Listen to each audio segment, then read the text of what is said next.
पूरी वीडियो देखने के लिए please do follow my channel. Hi everyone, hope you are doing great.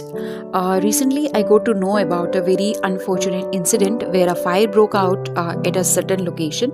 But unfortunately, resource होने के बावजूद, in spite of having the fire extinguisher, due to the lack of the knowledge or know-how of the usage of the fire extinguisher, बहुत सी जानी और माली नुकसान हुआ. So the point is, आपने observe ये करना कि इन सच केसेस अल्लाह ना करे कभी ऐसा हो. अगर ऐसा हो जाता है तो how to use the fire extinguisher और फायर इंसिडेंट्स में आपने क्या करना है. दो काम करना होता है, एक तो रेस, दूसरा pass. These both are the acronyms. ये आपने मेमोराइज करना है. तो आज हम पढ़ते हैं पास और रेस के बारे में.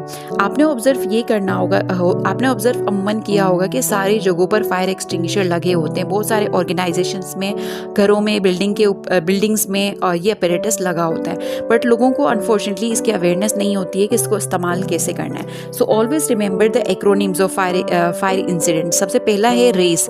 रेस में जो आर है दैट स्टैंड्स फॉर रेस्क्यू. ठीक है, rescue anyone in immediate danger if you can do so safely.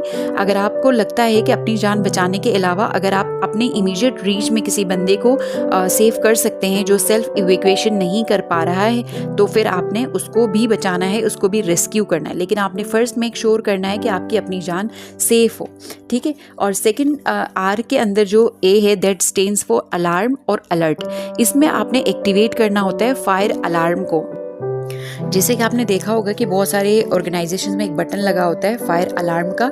आपने उसको प्रेस करना होता है ताकि बाकी लोगों को नो-हाउ हो कि वहाँ पे आग लगी है और वो फर्दर अरेंजमेंट कर सके. उसके अलावा या फिर आपने ये करना होता है फायर एक्सटिंग्विशर के डिपार्टमेंट को आपने नोटिफाई करना होता है उनके पर्टिकुलर गिवन नंबर पे, ताकि और उनको बताना होता है कि आप किस लोकेशन पे हैं, कहाँ पे आग लगी है और कितने लोग उस आग में ट्रैप्ड है और उस आग की इंटेंसिटी कितनी है. इन शॉर्ट ये कि the bottom line is you have to notify them, you have to inform the fire extinguisher department. उसके बाद थर्ड जो पार्ट है वो है कन्फाइन और कंटेन. इस स्टेप में आपने आग को मजीद फैलने से रोकना होता है. उसके लिए आपने विंडोज़ और डोर्स को क्लोज करना होता है ताकि ऑक्सीजन उस आग तक ना पहुंचे.